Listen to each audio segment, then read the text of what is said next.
안녕하세요. 공스토리입니다. 독일 분데스리가 하면 어떤 것이 떠오르시나요? 스페인의 라리가, 잉글랜드 프리미어리그, 이탈리아 세리에 A에 이은 유럽 4대 리그로서 차범근, 손흥민, 구자철 등 많은 우리나라 선수가 거쳐간 리그입니다. 세리에 A의 유벤투스와 비슷하게 전통의 강호 바이에른 뮌헨이 리그를 독주하고 다른 팀들이 이에 도전하는 방식으로 진행되고 있죠.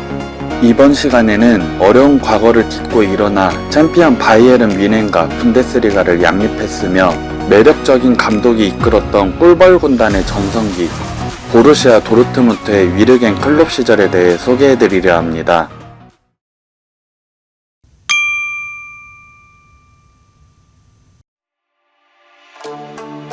1909년 창단했으며 독일에서 가장 큰 지그날 이두나 파크를 홈구장으로 사용하고 있습니다. 유럽 내 가장 유명한 더비로 뽑히는 AC 밀란과 인터 밀란의 밀라노 더비, 페네르바체 갈라타사라이의 이스탄불 더비, 맨유와 리버풀의 노스웨스트 더비, 셀틱과 레인저스의 올드펌 더비, 레알 마드리드와 바르셀로나의 엘 클라시코와 더불어 샬케 공사와의 레비어 더비가 잘 알려져 있으며 최근에는 바이에른 뮌헨과의 대여 클라시커가 주목을 받고 있죠. 리버풀과 같은 유일 네버 워커 언론을 응원가로 사용하며 평균 관중 8만 명으로 바르셀로나와 맨유를 제치고 유럽 1위를 차지하는 등 매경기 열정적인 팬들의 응원을 받고 있습니다.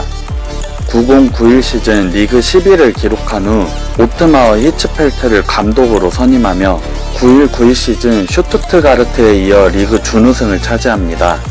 92-93 시즌 유에파컵 준우승, 93-94 시즌 리그 4위, 94-95 시즌과 95-96 시즌 리그 우승, 96-97 시즌 챔피언스 리그 우승을 차지하며 정점을 찍었지만 클럽 보드진과 히츠펠트 감독 간 불화가 발생하며 1년 뒤 바이에른 뮌헨으로 떠나보내게 됩니다.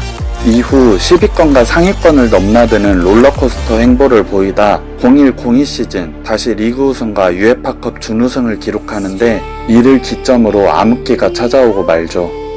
참고로 분데스리가의 모든 클럽은 시민들이 51%의 주식을 가지고 있습니다.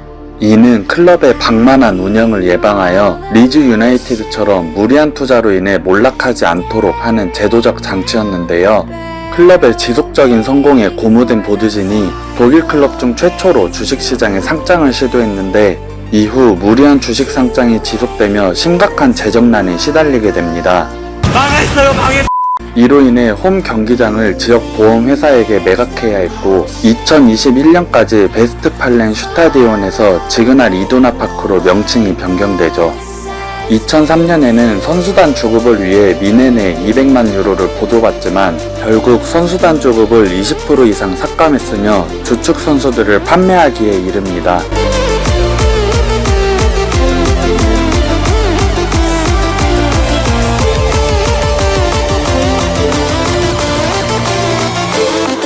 하지만 상황이 나아질 기미를 보이지 않았고 클럽의 주식가치 80% 폭락으로 인해 2005년 파산위기에 몰리게 됩니다.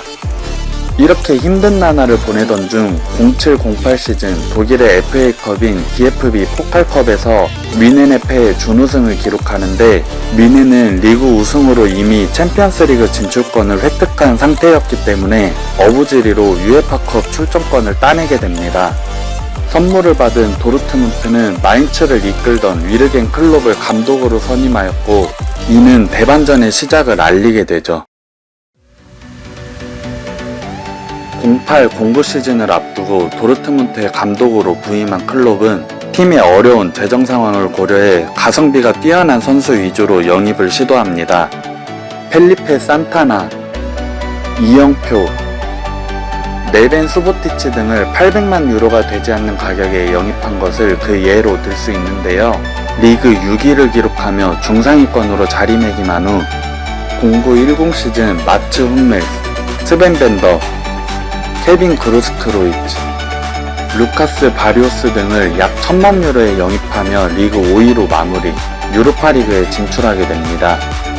10-11 시즌 우카시 피스책, 카가와 신지, 마리오 게체, 레반도프스키를 영입하며 꿀벌 군단의 개겐프레싱이 독일을 정복하기 시작합니다. 유로파 리그에서는 파리 생제르맹, 세비야에 밀려 3위로 탈락하게 되지만 분데스리가에서 레버쿠젠과 미넨을 밀어내고 감격적인 우승을 차지하게 됩니다. 끝이 보이지 않던 지옥 같던 시기를 벗어나는 신호탄이 되었죠. 1112 시즌 개막을 알리는 DFL 슈퍼컵에서 라이벌 샬케 공사에 승부차이 끝에 3대4로 패배하며 타이틀을 내주지만 리그에서 꿀벌들의 활약으로 분데스리가 역대 가장 많은 승점을 획득하며 지난 시즌에 이어 2연패에 성공, DFB 포칼컵도 우승하며 2관왕을 달성하게 됩니다. 결승전에서 레반도프스키의 해트트릭 활약에 힘입어 로베리의 바이에른 뮌헨을 5대2로 격파한 것은 이번 시즌의 백미였죠.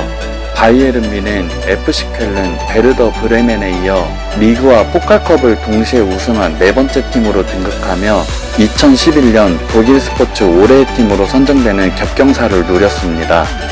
챔피언스 리그에서는 아스날, 마르세유, 올림피아코스에 밀려 최하위를 기록하며 경험 부족을 여실히 드러내고 말죠. 슈퍼컵에서 바이에른 뮌헨에게 패배하며 1-2-1-3 시즌을 시작한 도르트문트는 결치부심한 뮌헨에게 압도적으로 밀리며 지난 시즌 세웠던 분데스리가 신기록을 한 시즌 만에 내주고 준우승합니다. DFB 포칼컵에서도 8강에서 뮌헨에게 0대1로 패배하며 자국의 모든 대회에서 3연속 같은 팀에게 무너지게 되죠. 마지막 남은 챔피언스 리그, 레알 마드리드, 아약스, 맨체스터 시티, 각 리그의 챔피언들이 죽음의 조로 묶여 조별 라운드 통과도 어려워 보였지만 4승 2무 무패, 또 1위로 16강에 진출합니다. 16강 샤흐타르 도네츠크와의 1차전 원정 2대2, 2차전 홈에서 3대0으로 승리하며 8강에서 말라가를 만난 도르트문트는 1차전 원정에서 0대0으로 비기며 유리한 고지를 전했으나 2차전 홈에서 1대2로 뒤지며 패색이 짙어지게 됩니다. 추가 시간 1분 로이스의 동점골에도 웃을 수 없었던 도르트문트는 2분 뒤 산타나의 버저비터 골이 터지며 3대2로 승리, 극적으로 4강에 진출하게 되죠. 하지만 이렇게 달아오른 분위기에 제대로 찬물을 끼얹는 사건이 발생합니다.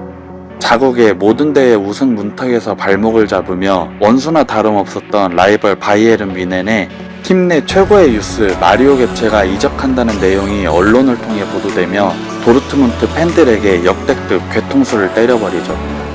아무튼 4강에서 다시 만난 레알 마드리드, 1차전 홈에서 레반도프스키가 4골을 넣는 대활약을 펼치며 4대1로 승리, 2차전 원정에서 레알 마드리드의 거센 저항에 밀려 0대2로 패배하지만 원정 다득점 원칙으로 16년 만에 결승전에 진출하게 됩니다.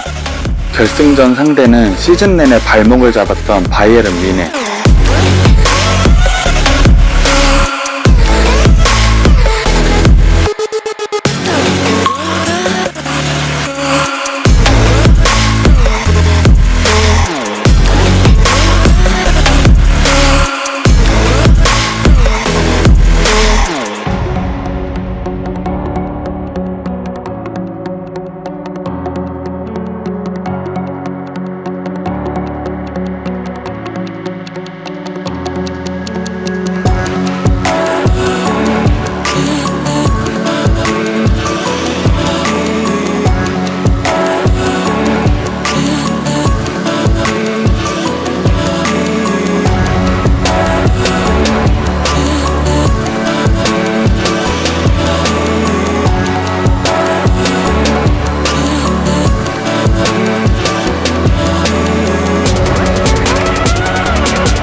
경기 종료 직전 로벤에게 결승골을 얻어맞으며 정상 문턱에서 다시 좌절하고 말죠. 시즌 전적 1무 3패로 완벽하게 밀리며 세계대회 준우승을 기록하게 됩니다. 반면 뮌헨은 독일 클럽 최초 트래블을 달성하는 최고의 시즌을 보내죠. 이름도 잘한 거야! 에이스이자 최고의 유스였던 마리오 게체를 라이벌 뮌헨으로 넘긴 도르트문트는 헨릭 무키타리안, 피에르 오바메양, 파파스타토 플로스를 영입하며 전력 공백을 훌륭히 메웠습니다.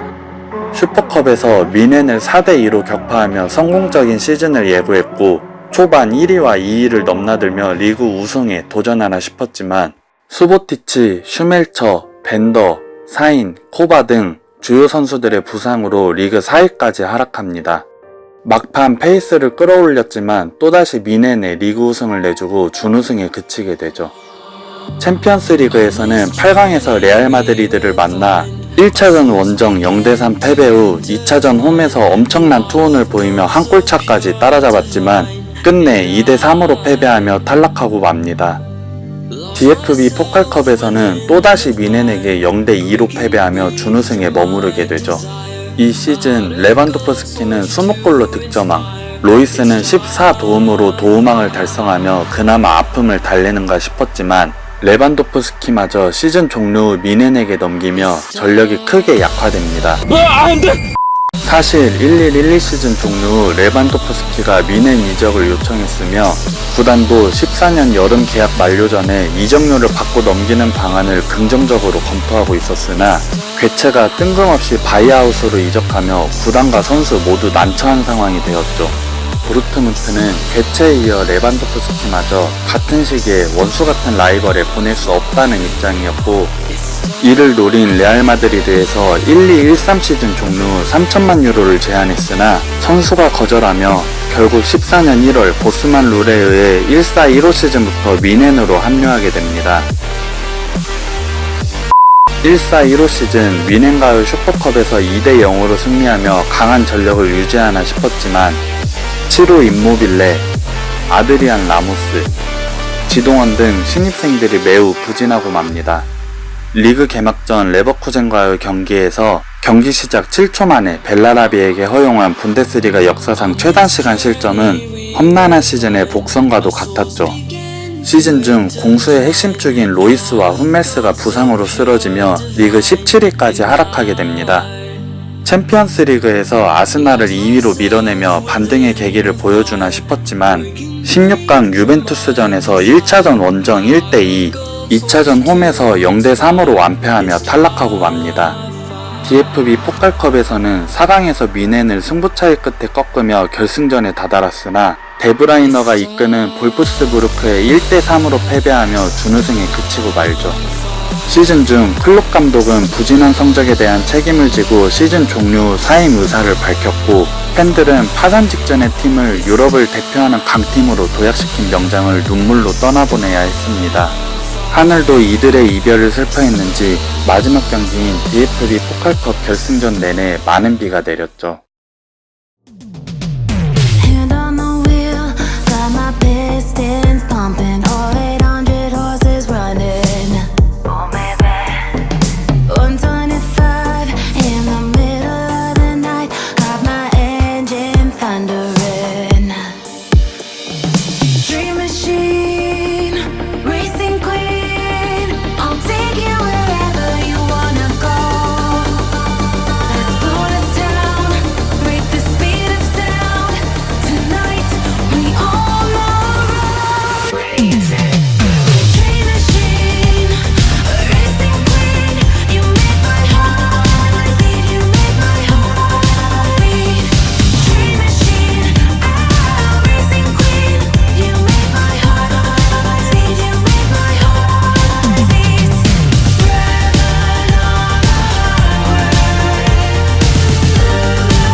(15-16) 시즌 클롭 감독의 후임으로 마인츠를 이끌었던 투엘 감독이 선임되어 빠르게 팀을 수습합니다.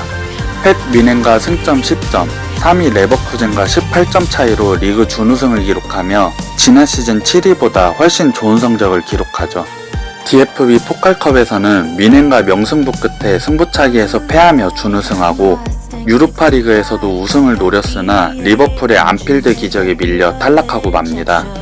투엘 감독은 무조건 전방 압박 전술인 게겐프레싱 외 플랜 B가 없었던 클롭에 비해 다양한 전술로 경기력을 개선시키며 분데스리가 팬 선정 최우수 감독으로 선정됩니다.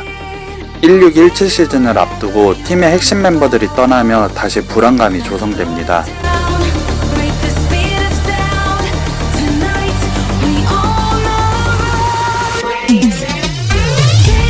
특히 훈멜스는 팀의 주장으로서 다른 클럽에서 우승하는 것보다 도르트문트에서 우승을 하고 싶다고 밝혔던 터라 교체에 이어 팬들에게 큰 배신감을 안겨주죠. 아이러니하게도 팀을 배신했던 마리오 교체는 시즌을 앞두고 다시 도르트문트로 복귀했습니다. 해당 시즌 슈퍼컵 준우승, 리그 3위, DFB 포칼컵 우승을 기록하며 무관을 끊어냈고 챔피언스 리그에서도 순항하지만 8강에서 AS 모나코의 골든 제너레이션에 막혀 탈락하고 맙니다. 참고로 AS 모나코 경기를 앞두고 버스 테러를 당해 바르트라가 부상당하는 등 선수단이 충격에 빠지게 되고 보드진에서도 경기 연기를 요구했으나 투엘이 선수들에게 어린애같이 나약해서 어떻게 경기를 뛸 수 있겠냐는 발언을 하며 정상적인 경기 진행을 요구했고 결국 패배하고 말았습니다. 이 뭔 개소리야! 이 경기 이후 선수단과 투엘 간의 불화가 생겨 결국 시즌 종료 경질되고 말죠. 17-18 시즌에는 리그 4위, 챔피언스 리그 조별 예선 3위 및 유로파리그 16강에 그쳤고 핵심 자원들이 또다시 이적하게 됩니다.